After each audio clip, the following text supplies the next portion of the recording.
What up, y'all? It's your truthcaster, Davidel Sly, and you're tuning in to Not Sly Podcast. And welcome back to the people who first listened to my podcast last July 17. And so I just want to say thank you to the people who listened to my first release, the first podcast ko. I just want to tell you all that I'm so grateful for your support and as well as sa mga tao talaga na talagang nakinig, na pinakinggan, na nag-rate, na nag-like, na nag-comment. Thank you so much.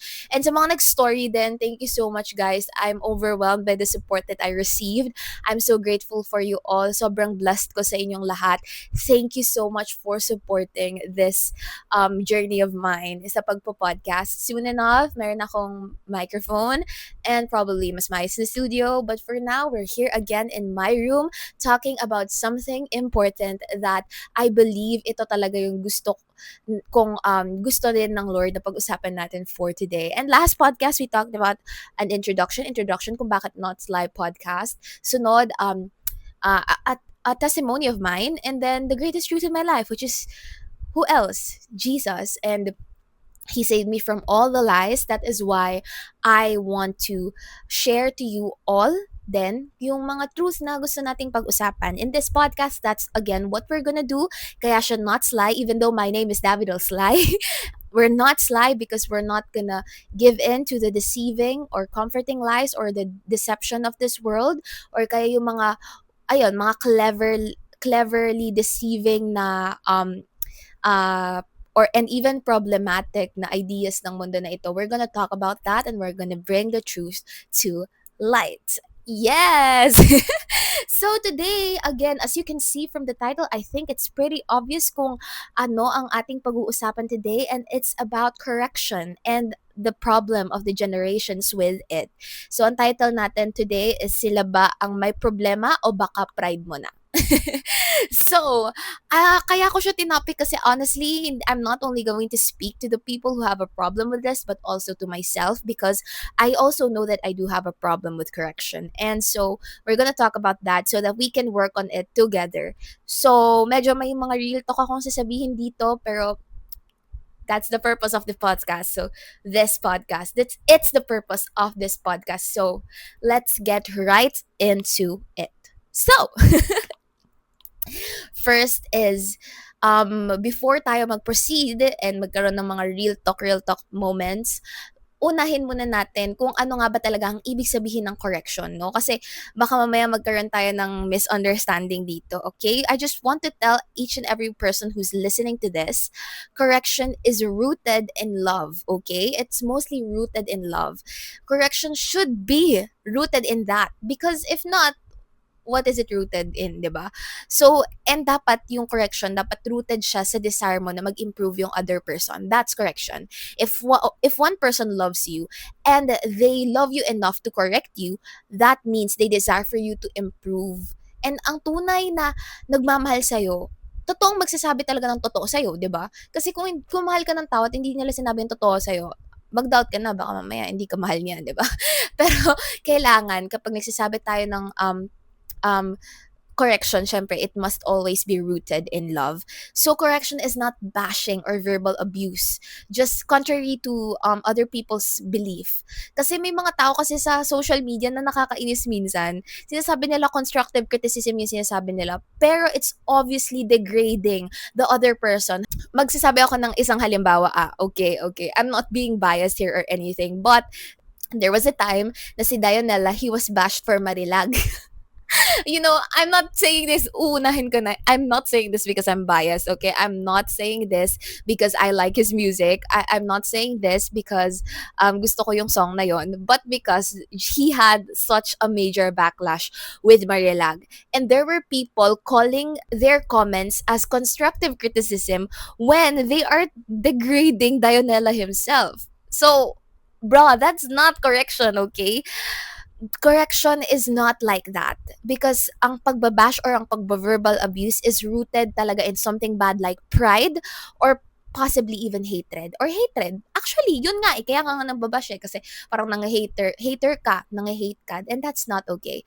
All right, so sa mga basher dyan, tsaka sa mga nagbibigay or nag-a-abuse ng ibang tao verbally, bagu-baguhin niyo na 'yan dahil kailangan niyo ng ayusin ang inyong mga puso at sarili.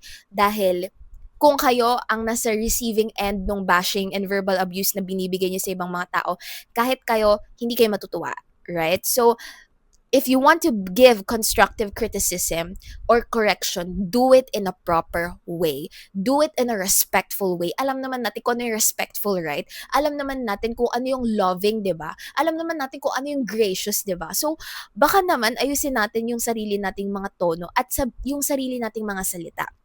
Because not all your comments are okay. Okay? So, sa mga ganyan, be aware. So, syempre, again, it's not correction if you are insulting, labeling, or excessive yelling sa isang individual. So that's not correction. It can be a form of verbal abuse, guys. If you are excessively yelling at another person, insulting them, saying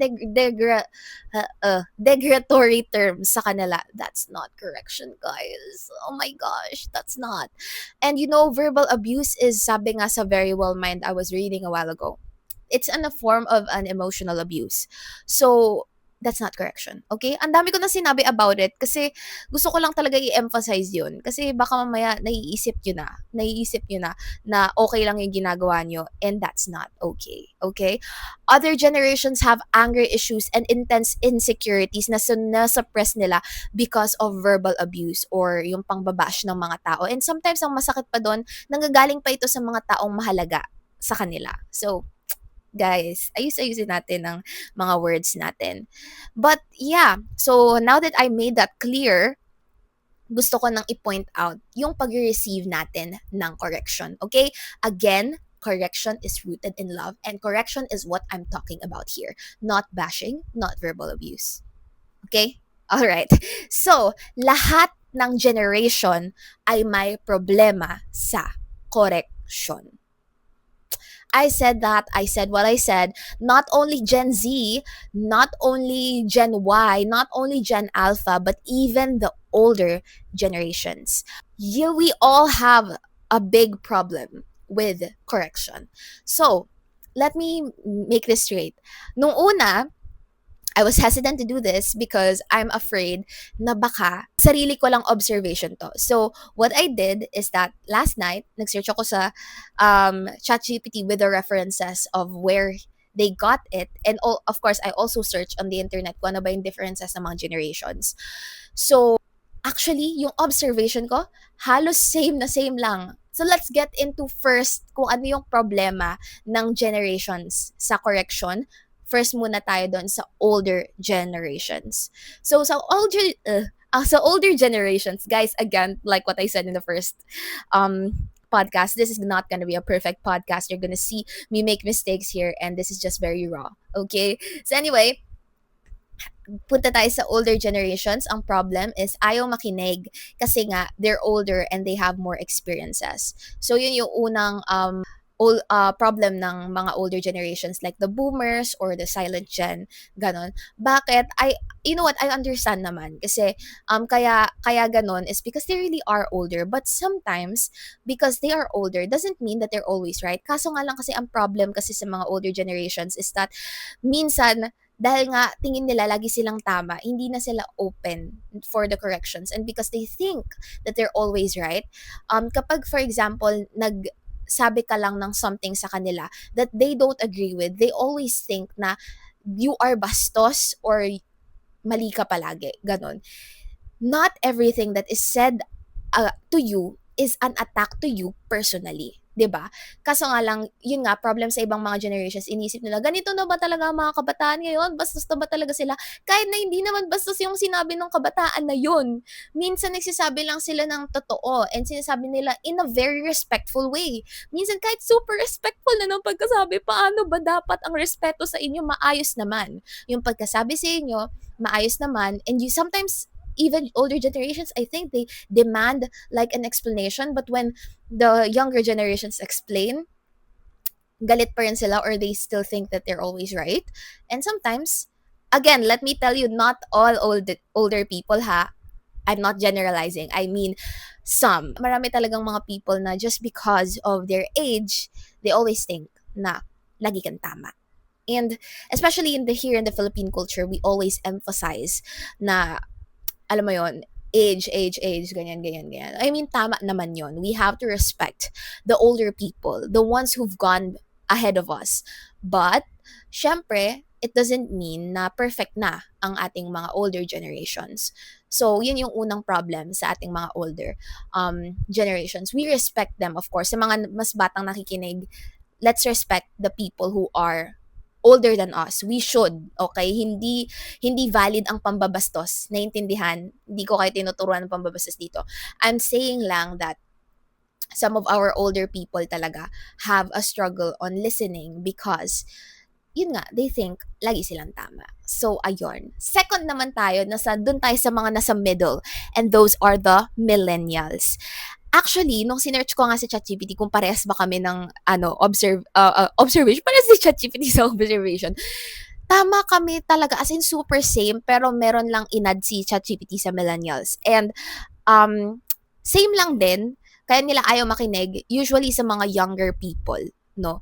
Kasi they want to maintain their status, ganon. Gusto nilang, some of them, okay, not again all, some millennials don't want to listen because they're older, okay, or because they've experienced more, and sometimes because they think they're always right then.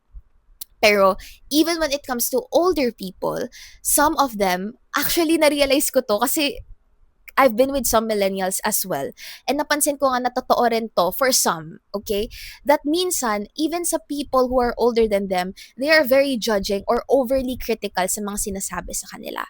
Ganon. So, minsan, maaaring kaya sila overly critical kasi mali naman talaga yung nasabi nung mas older or problematic yung idea nung mas older. Pero minsan, kahit tama na, they're being overly critical because as the world progress, ganon, and we're influenced with so many ideas, even yung mga older generations, I mean, even yung mga millennials, parang they're being overly, hindi na sila masyadong nagre-receive ng correction with the older people because, yun nga, they think na maaring mali na to or lagi na lang mali. Kahit na minsan, tama naman, kahit na minsan, maayos naman yung pagkasabi. Minsan, hindi na rin sila masyadong nagli-listen. Some, okay? Some of the millennials, not all. All right? And lastly, let's go to the Gen Z, my generation. But let's include here yung younger, which is Gen Alpha. So as a 22-year-old, alam ko to sa sarili ko that I also have a problem with correction. And sabi nga, nung nag-search ako kahapon about correction, Gen Zs daw are called the global generation because we are the first generation kung saan pinanganak kami. Yung millennials kasi in the middle of the progress from traditional to technological eh. Pero kami, pagdating namin sa mundo, grabe na, medyo mas high-tech na talaga, ganon. Although I'm part of the, I think medyo mas early Gen Z, kasi 2003 ako. Pero, still, pagkapanganak ko, may phone na, di ba? May mga, mas high-tech na kumbaga. And we have more access to so many different ideas and marami kaming influences. And because of that, sa dami ng influences namin, we adapt some of the ideas of the world. Both good, both na mas naging aware kami, and also the bad ones. And I think one of the bad things that some of our Gen Zs adapted is that because of the emphasis on the tone sometimes, alam mo yon, they see correction as a personal attack na and not as something to improve themselves. Of course, minsan mali talaga ang tono ng ibang mga tao. Pero sometimes it's mas nagiging weighty na ang emotions more than the desire to change. And minsan din, mas na-emphasize na yung tone instead of the intention of the person saying it to them. And ito actually minsan kahit sobrang ayos na ng pagkasabi, kapag ang isang tao kasi ayaw lang nila i-receive yung correction, hindi nila talaga marireceive yun well. I would like to give an example to this. I have a friend and sabi ng pastor namin that bago ka kasi pumapel sa buhay ng ibang mga tao, dapat may papel ka muna talaga sa buhay nila. Ganon. Gets niya ba? Pero, yeah, totoo naman yon. And that's just the truth. Kailangan ganon, di ba? Pero actually ako, this friend of mine is really close to my heart. And talagang close ako. So, may karapatan akong magkaroon ng papel. Pumapel kasi may papel naman ako sa life niya. So, there was a time that this person offended me. Ganon. Na-offend niya ako. Tapos nalulungkot ako kasi alam ko sa sarili ko na hindi niya yun gagawin sa ibang tao pero ginagawa niya sa akin. And so, I approached this person. Maayos naman pagkasabi ko. Maayos naman ang gentle ng pagkasabi ko. I mean, ewan ko, hindi ko na totally maalala, pero alam ko sa sarili ko that it wasn't bad. It was gentle. I was just saying the truth. Kasi, sabi namin sa isa't isa that we have to be honest with each other. Ganon. So, when I became honest with this person started attacking me with how I said it to him or her. Ayun. And then, nagulat ako later on, um, kapag iniisip ko siya, naisip ko, ako ba yung may problema? Tono ko ba yung may problema? Kasi alam ko na maayos naman pagkasabi ko. In-explain ko lang kung bakit ako na-offend. Ganon. Then, doon ko na-realize, naisip, ako ba ang may problema? O yung puso niya na? Ganon. And later on, it was revealed that, kasi yung na-offend ako, related siya sa isang topic. And later on, doon ko na-realize na kaya pala siya ganon, naging defensive sa akin, related to that, is because meron pala talaga siyang problem with that topic. May problem siya sa heart niya with that topic.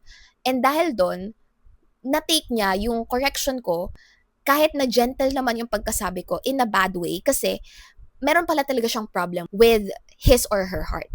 So, ayun.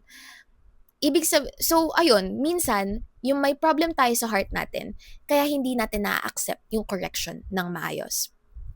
Alright. Sunod naman is example ko naman sa sarili ko. Ito, mababaw lang to. Pero, may mga moments na yung father ko, lagi niyang sinasabi sa akin na, anak, ayusin mo yung gamit mo. Kahit sobrang ayos, minsan naiinis ako. Kasi, parang nasa isip ko, bakit mo pinakikialaman gamit ko? Akin yan eh. Parang ganon. Tapos nagagalit ako, naiinis ako kasi bakit mo ba nakikialam pa? Lagi na lang, puro ayos, ganon.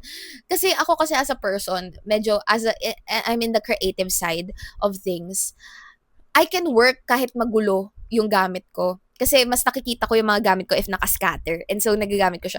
Tapos nainis ako. Pero, may point naman kasi ang tatay ko. Magulo talaga minsan. And nainis ako, nagagalit ako. Tapos, ayun, nagagalit ako sa kanya. Nainis ako. Like, okay, valid na nainis ako. Pero mali na nainis ako. Kasi, una, maayos naman pagkasabi ng tatay ko. Pangalawa, he was just concerned na hindi magulo yung gamit ko. But I took that correction as a personal attack. And I attacked my father na pakailamero ka, ganun, kahit hindi dapat. Of course, hindi ko yun sinabi sa tatay ko. Pero may mga moments na sinabi ko, bakit ba akin yun eh? Parang ganun.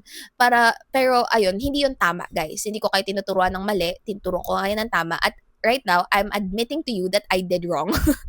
Okay? So, ayun.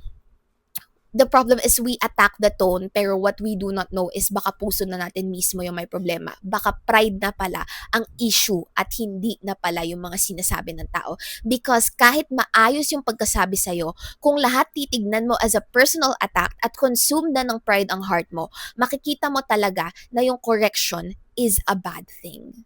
Makikita mo talaga correction as a bad thing kapag consumed na ng pride ang puso mo. Period. End na natin to. Charot. Hindi, joke lang. Hindi pa tayo tapos. So, sasabihin ko lang kung ano yung sinabi ni ChatGPT sa sa end part nung pagka-search ko nung sa first one na yun. So, sabi dito, core problem across all generations is the difficulty separating correction of behavior or ideas from personal criticism.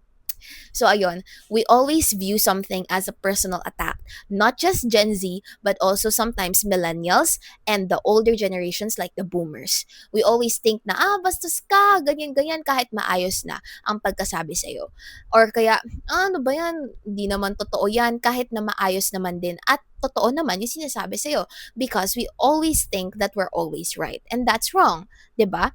We cannot do that. Kasi, hindi tayo perfect. At kung lagi nating dinadahilan sa sarili natin na hindi tayo perfect, dapat alam natin i-accept yung mga correction around us. Tama? tama.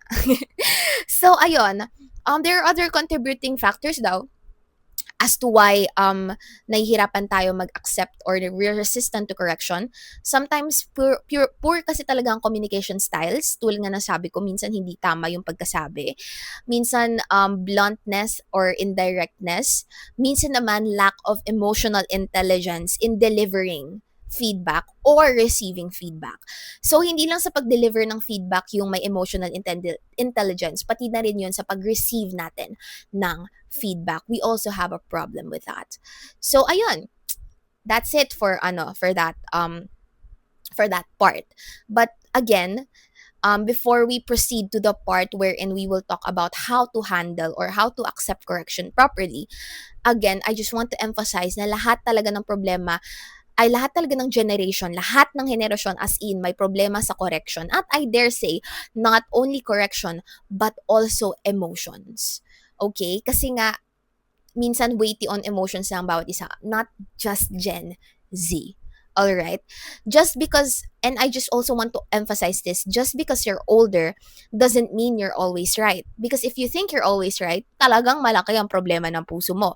And just because you're younger and you're connected to the internet and you can search anything doesn't mean you know it all. Because there are some influences in the internet that you should not listen to, guys. Okay? Totoo naman, may mga maling ideas yung older generations na dapat na nating i-break ngayon. Pero minsan, may tama sila, mali tayo, sa nasa sobrang pagiging progressive natin, nakakalimutan na natin yung tamang morals and values. We don't know it all. That's the bottom point. Whether you're older or you're younger, you don't know everything. So you need to be open to correction no matter how old or how young you are, no matter how smart you are, no matter how connected you are to the internet. You must know how to accept correction. And with that, let's go to emotions. Like what I said, kasi we also have a problem with emotions.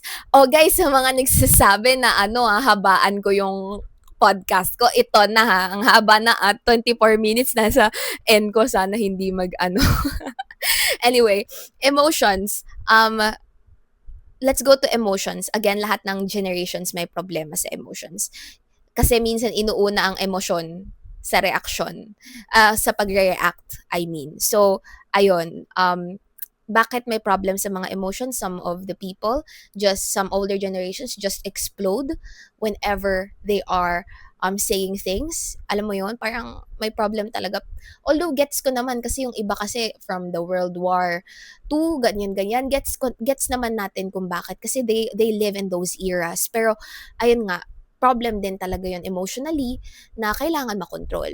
Millennials, they are also sometimes they suppress sometimes their emotions tapos natatanim sa kanilang mga puso and hindi na nila na-express. Well, our generation naman masyado tama na i-validate ang emotions pero minsan yung generation ko ngayon is nagsistop lang sa pag-validate and hindi na pinaprocess ng maayos kaya hindi nakikita kung saan din sila nagkamali. So we all have a problem with emotion regulation. So as we proceed to how we respond to correction, gusto ko lang isabihin sa ating lahat that first, we have to listen. First, we have to listen first and process, then check our hearts before reacting. And then second is this.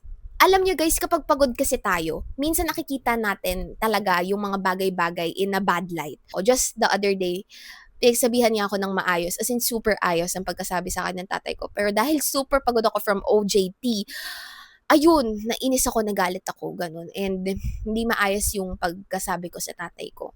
So, ang second point ko is after listening muna sa kung ano yung sinasabi ng tao and pag-process sa sinabi nila bago mag-react, we also have to check our tendencies whenever we are tired. Kasi, yun nga, we have the tendency to take things in the wrong way kapag ganon tayo, kapag pagod tayo, or kaya we're stimulated talaga tayo, emotionally overly stimulated, ganon, overstimulated sa mga bagay-bagay. So, we have to be aware of ourselves too para hindi natin matake in a wrong way yung mga bagay na sinasabi sa atin ng mga tao sa paligid natin na surely, baka maayos naman.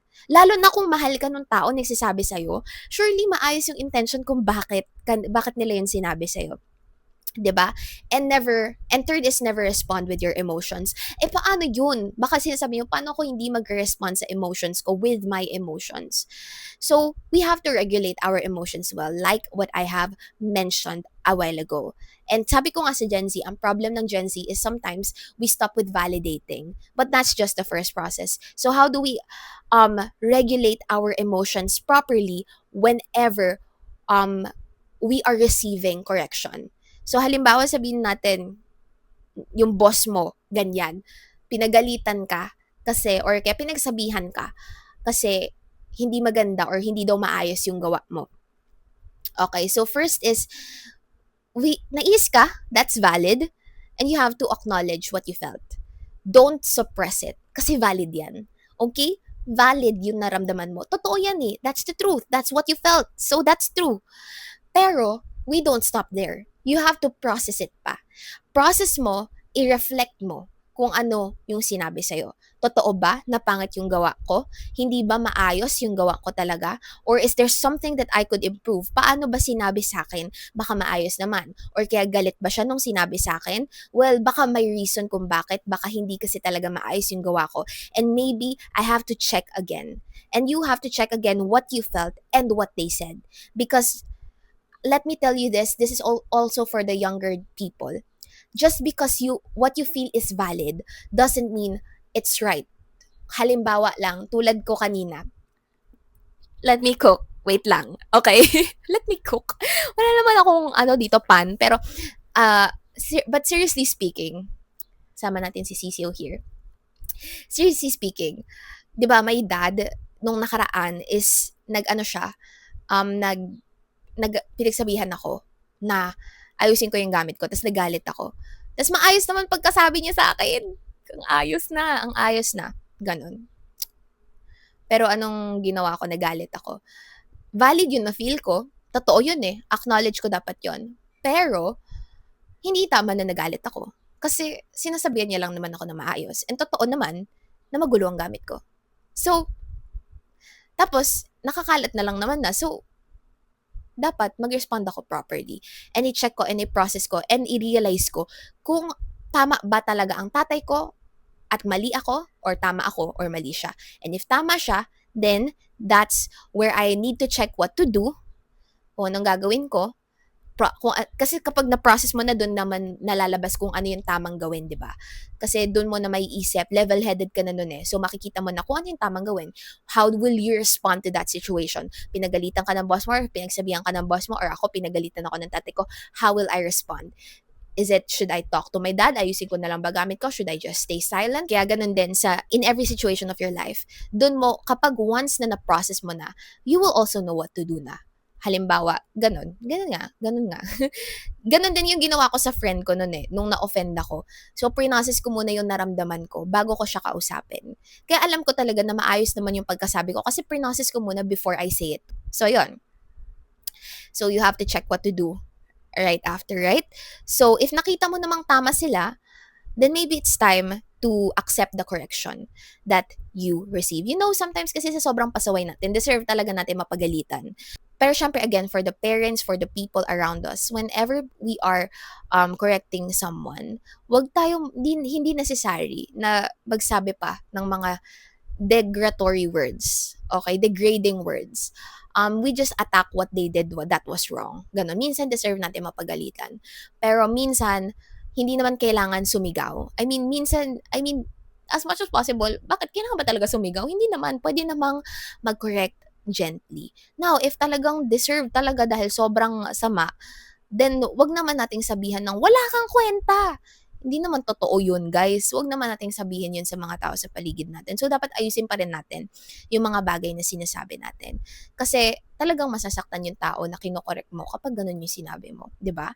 Pero, again, for the people who are accepting correction, if nakita mo namang tama yung sinabi sa'yo, then maybe it's time to accept correction. Now, kung may problem sa tone nila, maybe you can talk to that person na maybe next time, gets ko naman na mali ako, I'm sorry na mali ako, pero next time, sana naman, wag mo naman ako sabihan ng ganun kasi masakit yon. So, next time, let's try not to talk to them in a degradatory term. Ganon. Ayun. So, correct that person in how they said it to you as well. Okay? Okay. Pwede naman yun, guys. Pwede naman, communicate lang, communication lang, di ba? So, ayun.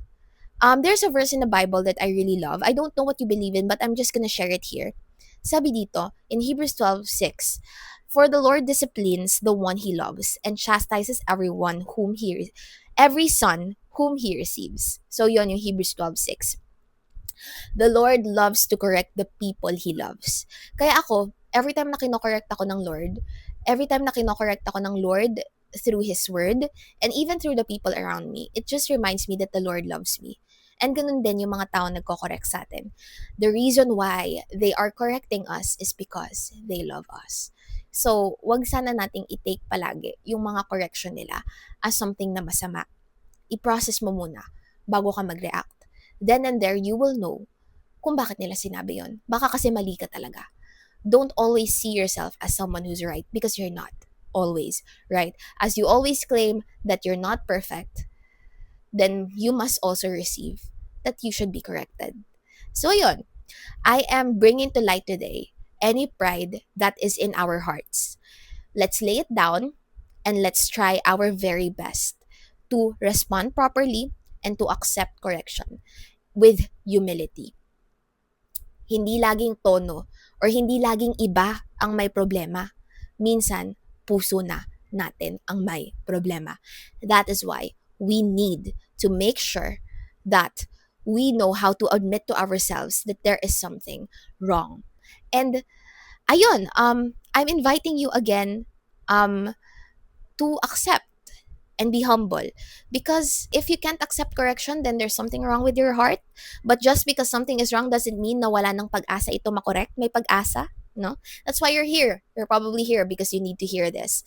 At pwede pa yan makorek, guys. Promise. I'm inviting you to humility and not pride today. And to check your hearts kasi baka nagiging prideful na talaga tayo when it comes to correction. And baka masyado na mataas ang ego natin that we can't be humble anymore. And I'm saying this truth in love.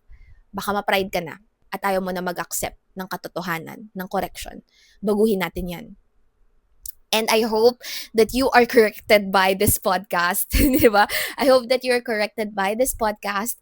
And let me tell you, if napansin mo sa sarili mo today na, baka nga ganito na ako, I will tell you that admitting to yourself that there is something wrong is one of the first steps to healing and improving. So congratulations if you admit to yourself na kung pansin mo sa sarili mo na ganun ka at napansin mo sa sarili mo na may problema ka talaga with it, congratulations. You are in your one of the first steps to healing and improving your emotional intelligence and your character. So congratulations. That's great. That's good. Ayon. Again, sana na-correct din kayo sa podcast na to. And I hope that I made sense to all of you today kahit na medyo napaka-imperfect ng aking mga pinagsasabi. And I hope I get the point straight to your heart. And yeah, again, sometimes you're the problem. Self-awareness is the key. Ayun lamang, please tune in to my podcast every 7th of the month. Ayan, sinabi ko na kung kailan ako mag-release.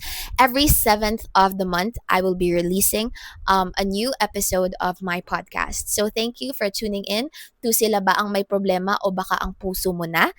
The Generations and Correction. And I hope that you enjoyed the entirety of this podcast. This is a bit longer than usual than my first one, but I finally gave to the people that I wanted, who told me to nahabaan pa ang podcast ko. So, ayan ha.